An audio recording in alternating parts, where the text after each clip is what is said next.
By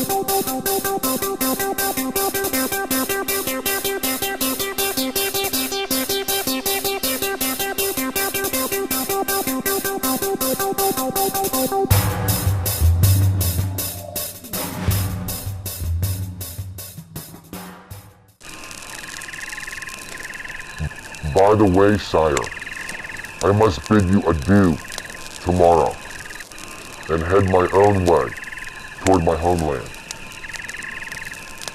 I thought you might be leaving us soon. Just so you know, I will always consider you my friend. If there is anything I can do for you, don't hesitate to ask.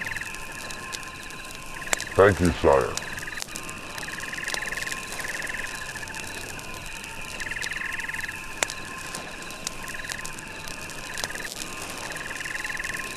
Sire, there's a villager here who needs to speak with you. Would you like to see them? Yes, Sergeant. Bring them here. Ah, a little entertainment with our meal.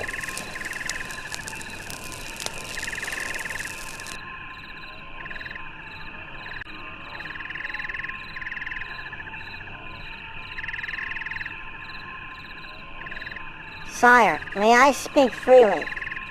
Whatever you want to say to me, you can say in front of the orc here. What is so important that brings you to us this time of night? Well, sire, something has gone awry in your kingdom since you've been gone. How so? At one time, the prince would always be out and about through the village. We saw the prince just about every other day.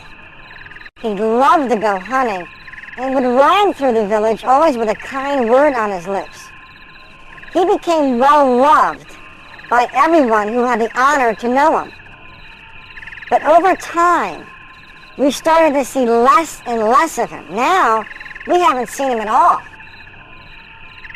Well, maybe his interests have turned to other pursuits in another area of the kingdom. Sire, there's more. The sorcerer. There's something wrong with the sorcerer. There can't be. He has been an aid to my family for 100 years. What could he possibly have done? Well, a bunch of us from the village and your kingdom one day went to the castle and summoned the steward of your kingdom. You mean the sorcerer? Yes, the sorcerer, to inquire about the celebration for the prince, since it was his 18th birthday. The sorcerer steward said that the prince was away and that there'll be no birthday celebration this day. So we protested and said, why haven't we seen him these many years? And demanded to know where the prince was. At that point, the sorcerer said he will put an end to the squabbling once and for all. The sorcerer turned and asked for the spokesperson who came with this mob. One person stepped forward and zap! The sorcerer turned him into a trog right before our very eyes. After that, everyone else just quietly went home. What else could we have done? We didn't dare provoke the sorcerer anymore. We haven't seen your son at all for many years. We lost track of him when he was a young adult, and we fear the worst. I'm sure that there's a simple explanation for all this. My kingdom is large. Perhaps my son fancies another area. You fairies normally keep to the woods and don't often interact with the villagers, so you would not normally see my son on a regular basis. This is normally true, sire. But we fairies band together when evil is abound. There is evil abound. We can feel it. Since the first trog came into our area, we have been keeping a close watch on your kingdom for our own protection. Thank you, Fairy. You may go now. I will consider what you say.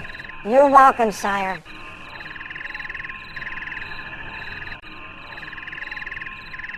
Everyone may be jumping to the wrong conclusions.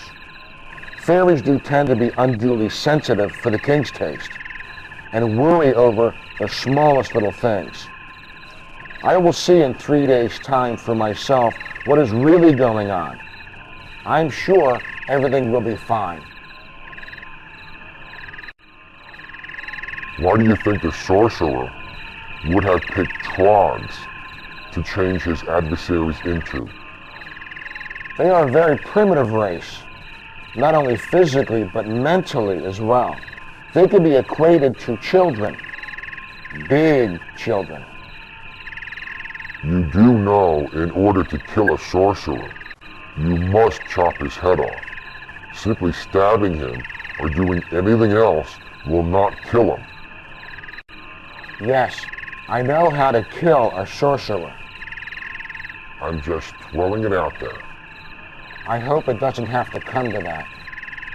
I guess you will know in 3 days. Yep, in 3 days.